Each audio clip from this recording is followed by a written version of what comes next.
I worked for the British Foreign Office. I became a British ambassador. I was a British diplomat for 20 years.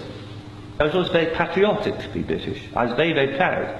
I remember when I first became a British ambassador and first went out in my own flag car with the Union Jack flying on the front as the ambassador, you know, I had a lump in my throat. It was a proud moment for me. It was only 6 months after that I discovered that in the country where I was ambassador, we and the Americans were shipping people in order for them to be tortured. And some of them were tortured to death. Now, as you may imagine, my worldview changed. It was at the same time, about a month later, we invaded Iraq against the will of the Security Council. Not just without permission of the Security Council, but in the full knowledge that if it had gone to the Security Council, we would have been voted down. And I, as a British diplomat, saw all the internal memos that went through that decision. I know for certain, I used to be head of the FCO unit that monitored Iraqi weapons of mass destruction. And I know for certain, I can tell you, that they knew there weren't any.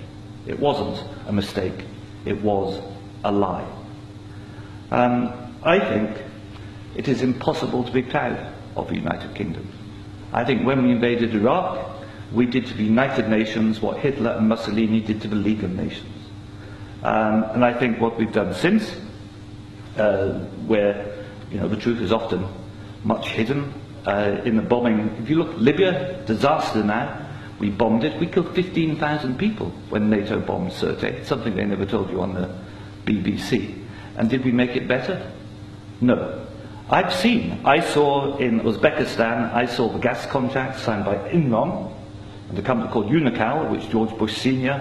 was on the board, to dig out gas pipelines from Uzbekistan and Kazakhstan over Afghanistan down to the Indian Ocean. That was actually what the Afghan war was about. They'd actually had talks with the Taliban and Unocal to see if the Taliban would provide pipeline security.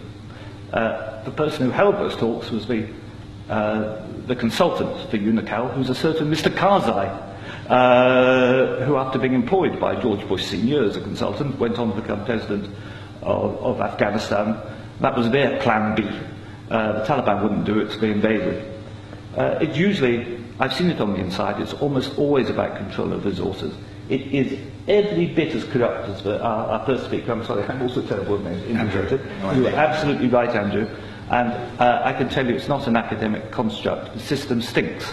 Westminster stinks. The British government is deeply, deeply immoral. They don't care how many people they kill abroad if it advances them. And anybody who votes no is voting to support a psychologically flawed, a pathological state, which is a danger in the world, a rogue state, a state prepared to go to war to make a few people wealthy.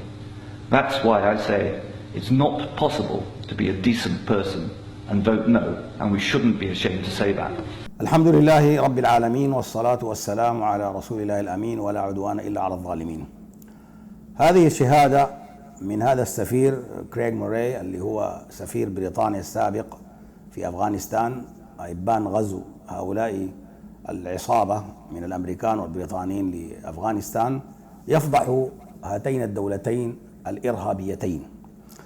قال: كنا نحن والأمريكيون نقوم بشحن الأشخاص ونعذبهم.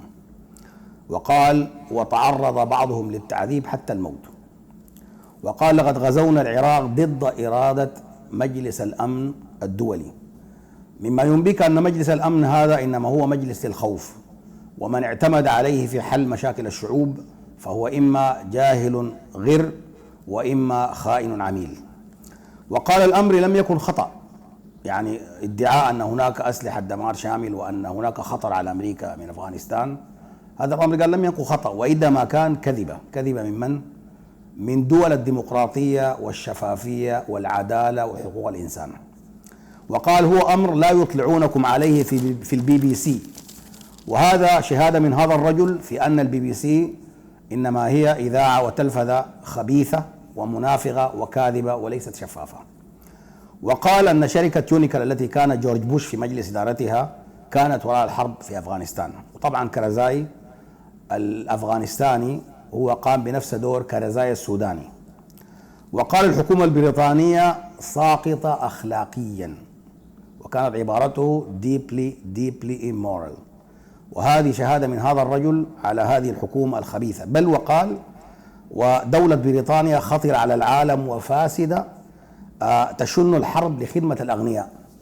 فأنا هنا يعني أنعى على الشيوعيين الخبثاء الحقدة الكفرة الذين هم عملاء للرأسمالية، فأي شيوعية هذه؟ فسبحانك اللهم وبحمدك أشهد أن لا أستغفرك وأتوب إليك. أولئك الذين هدى الله فبهداه مقتده قل لا أسألكم عليه أجرا إن هو إلا ذكرى للعالمين.